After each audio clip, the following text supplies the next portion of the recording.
बिस्मिल्लाहिर्रहमानिर्रहीम अस्सलाम वालेकुम and welcome to our channel upgrade your grade. Hopefully आप सब बिल्कुल ठीक होंगे और अपनी लाइफ को एंजॉय कर रहे होंगे। आज का टॉपिक बहुत ही इम्पॉर्टेंट है और स्पेशली हम पाकिस्तानियों के लिए तो हद से ज़्यादा इम्पॉर्टेंट है और इसका नाम है कंसेजियस मैरिजेस, जिसको हम लोग कॉमन ज़ुबान में कज़न मैरिजेस का नाम देते हैं। और आपने सुना भी होगा, अक्सर टीवी में सुना होगा, न्यूज़ में सुना होगा, आपने किसी आर्टिकल में पढ़ा होगा कि कज़न मैरिजेस को, जो फर्स्ट कज़न होते हैं उनकी मैरिजेस को कम से कम होना चाहिए, शादी कम करनी चाहिए अपने फर्स्ट कज़न्स के साथ। उसकी वजह से बहुत सी बीमारियां होती हैं, बहुत से मसाइल होते हैं, बहुत से डिसऑर्डर्स होते हैं और इस तरह के डिसऑर्डर्स को हम लोग हेरिडेटरी डिसऑर्डर्स का नाम देते हैं।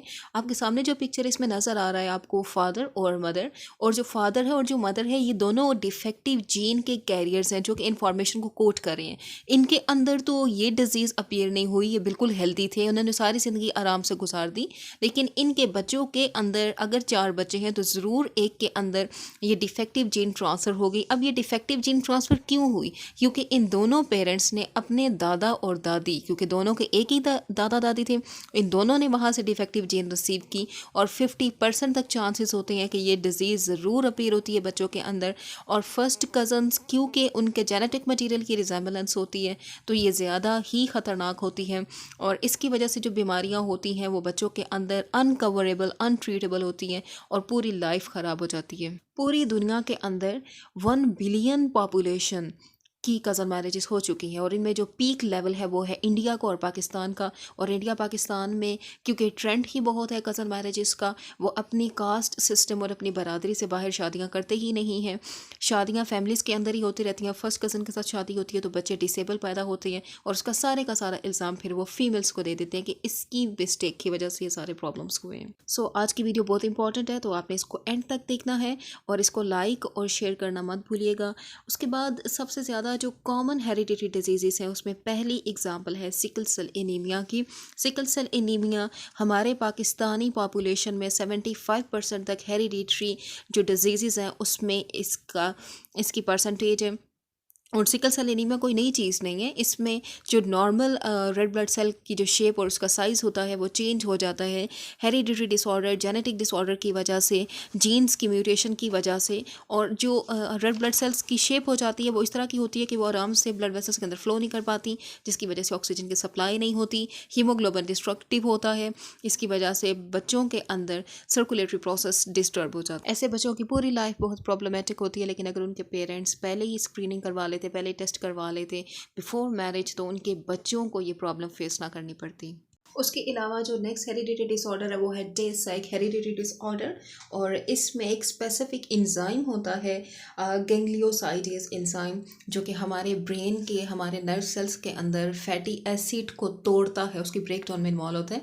लेकिन जिन बच्चों के अंदर ये डिसऑर्डर होता है उनके अंदर फैट की ब्रेकडाउन नहीं होती और वह फैट इनके अंदर स्टोर होना शुरू हो जाता है। और आप देखें यहाँ पे कि इस बच्चे का जो नर्व सेल है वो कितना ज़्यादा फैल चुका है और ऑब्वियसली जब वो फैल जाएगा तो फंक्शन परफॉर्म नहीं करेगा।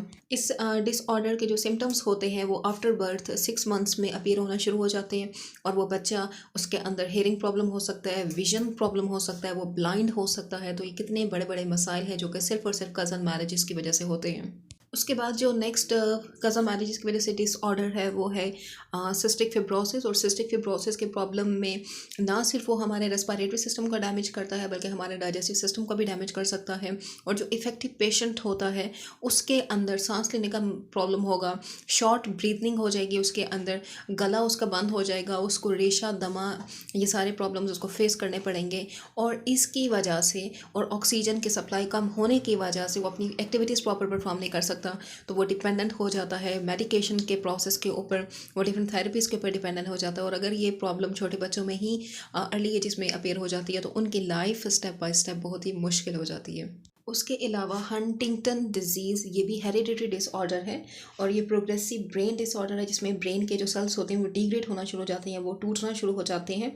और एक स्पेसिफिक क्रोमोसोम नंबर 4 पे जीन होती है, उसकी म्यूटेशन की वजह से, उसके अंदर चेंजेस और वेरिएशन की वजह से जो ब्रेन सेल्स होते हैं वो प्रॉपर फंक्शन परफॉर्म नहीं करते। और ये बहुत ही इंपॉर्टेंट डिसऑर्डर है क्योंकि इसके अंदर जो ट्रांसफ़र होने के ऑस्प्रिंग्स के अंदर चांसेस होते हैं वो 50% तक होते हैं। तो अगर पेरेंट्स दोनों डिफेक्टिव हैं और वो दोनों फर्स्ट कज़न, उनकी शादी हुई है आपस में, तो ये जीन ज़रूर ट्रांसफ़र होती है और उनके किसी ना किसी एक बच्चे के अंदर ज़रूर इसके सिम्टम्स अपीयर होंगे और वो डिफेक्टिव पेशेंट होगा। और ये साइकेट्रिक डिसऑर्डर है, इसके अंदर इमोशनल एबिलिटीज़ नहीं रहती उस इंसान के अंदर, वो स्पेसिफिक फंक्शन परफॉर्म नहीं कर सकता, वो ज़्यादा मूव नहीं कर सकता, और बच्चों के केसेस में वो क्रॉल नहीं कर सकता, वो बैठ नहीं सकता। तो ये सारे सारे प्रॉब्लम्स उसको फेस करने पड़ते हैं। जेनेटिक डिसऑर्डर्स जितने भी होते हैं जो कज़न मैरिजेस की वजह से होते हैं, जो हेरिडिटरी डिसऑर्डर्स होते हैं, उनकी हैवी प्राइस उनके बच्चों को अदा करनी पड़ती है, क्योंकि वो बच्चे उन सारी बीमारियों से जान नहीं छोड़ा पाते, क्योंकि उनके हर एक सेल के अंदर वो म्यूटेशन की फॉर्म में प्रेजेंट होगी। वो जो डिफेक्टिव जीन होती है उनके अंदर डोमिनेंट होती है और उनकी लाइफ को वो ख़राब कर देती है, पूरी ज़िंदगी उनकी तबाह हो जाती है। सो अटेंशन की ज़रूरत है हमारी, स्पेसिफिकली हमारे इस एरिया के। कज़न मैरिजेस यूएस से और यूरोप में तो बिल्कुल बैन है, बाकी सारे जितने भी डेवलप्ड कंट्रीज है वहाँ पे भी अलाउ नहीं है, लेकिन पाकिस्तान के अंदर और इंडिया के अंदर इसका बहुत ज़्यादा ट्रेंड है। जो कास्ट सिस्टम है वो बिल्कुल डोमिनेंट है। तो इसका सोल्यूशन क्या है? सोल्यूशन ये है कज़न मैरिजेस का कि शादी से पहले दोनों मेल और फीमेल के जो डीएनए है उसकी स्क्रीनिंग होनी चाहिए, कंफर्म होना चाहिए कि कोई डिसऑर्डर तो नहीं है, कोई जेनेटिक म्यूटेशन तो नहीं है, कोई जीन उनके अंदर उनके जो फोर फादर्स थे, उनके जो इंसिस्टर्स थे, उनकी जो रिसेसिव जीन है, जो म्यूटेंट जीन है, वो प्रेजेंट तो नहीं है हेट्रोजाइगस की फॉर्म में।